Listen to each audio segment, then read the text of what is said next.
Anyone who believes in indefinite growth on a physically finite planet is either mad or an economist. We don't want to focus politics on a notion that involves the rejection of principles around which a large majority of our fellow citizens organize their lives. We are not as endlessly manipulable and as predictable as you would think. I'll begin with a story about the Crow Indians. It's a story about what happens when the economy of a society is destroyed and people's way of life literally comes to an end. It was told by their great chief, Plenty Coups, shortly before he died. He said, "When the buffalo went away, the hearts of my people fell to the ground, and they could not be lifted up again. After this, nothing happened." What did he mean by that? The culture that gave life meaning and purpose had died. The whole fabric of their belief system and standards was destroyed, and that loss was literally irreparable. What could come next after that? Actually, the Crow Indian did survive despite this loss because their leadership reimagined their future, reimagined their role. It created a radical hope for the future. It was radical because it was a future that without guarantees, and most important, it was without despair. So it wasn't a messianic form of leadership, it wasn't a desperate form of leadership, it was a radical form built on hope. And in a period of rapid social and economic change, it raises key questions about how we draw on a community's memory and traditions to define the future. For example, the Labour Party is the product of industrial society, a party built on mass production over 100 years ago, a large, stable workforce, large production units, mass consumption, and a class society. Yet we are now in the middle of a deindustrialising revolution, fragmenting the communities we once sought to sustain. A post-industrial economy is taking shape around our advanced manufacturing and the new information and communication technologies.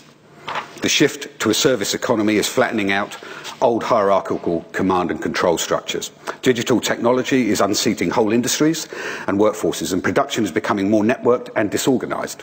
Our class system is being reconstituted.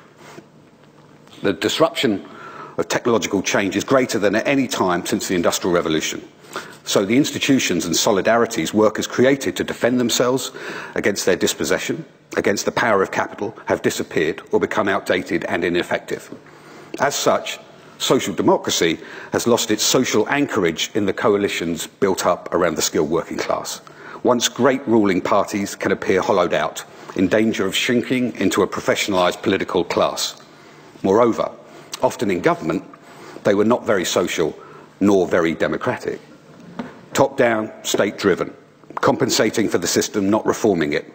A politics about structures and not about individuals. Arguably, this model of social democracy was built in the industrial era, but has come to the end of its useful life. But these forces also challenge the Tories as well, and their traditional conservative values. The dominant force over the last 30 years has been an ideology of neoclassical economics, arguably since the 1870s actually, or neoliberalism. Its market fundamentalism has driven growth, and its destructive impact is now increasingly understood. A centralising and authoritarian state, an economy driven by individual greed, a culture of personal entitlement at the expense of a sense of obligation and duty to others, public goods commodified, communities fragmented, and our democracy weakened. And we're now living with the shakedown, with the consequences, the biggest bank bailout in our history, the slowest recovery, and the link between economic growth and rising living standards broken. Huge wealth for a few, whilst wages for the majority have been stagnant for years. Homes for ordinary families are not being built, and the skills training which business and young people need to succeed is inadequate. People's talent is wasted in dead-end jobs. There's not enough quality childcare to help women earn. The care system for the elderly is turning into a social catastrophe. Cumulatively, in 2015, George Osborne would leave the country with a deficit close to 70 billion and the national debt still rising. So here's one blindingly obvious paradox to start with. Despite the failure of the old order, we're also living in a time of tremendous opportunity. As the economy recovers, people want the opportunity to use their skills and talents to make a better life for themselves and their children. There's fantastic energy and willingness to create and to build and to turn Britain around. So, is there not two future stories taking shape in our country today? The first is the future of innovation and wealth creation. We are just at the start of the internet revolution. Radical innovations in the generation, processing and transmission of information will continue modernising the whole base of our economy. New services, products and markets will mean more knowledge, prosperity and opportunity. The web is breaking down barriers. Digital technologies have transformed start-up costs, and it's never been easier to start and run your own business. New creative cultures will generate economic wealth and deepen and enrich our experience of everyday life, expanding the sphere of human freedom and expression.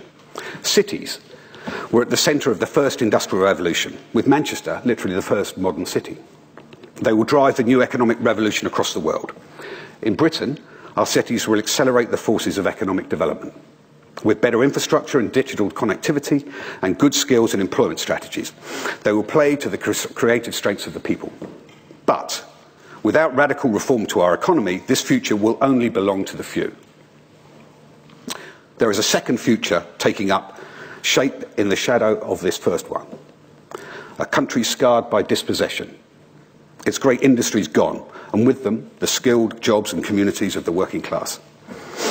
People driven from secure full-time work into precarious, badly paid jobs. Poverty and inequality increasing, especially amongst the under-30s. Public services standardised, treating their users like supplicants, almost victims.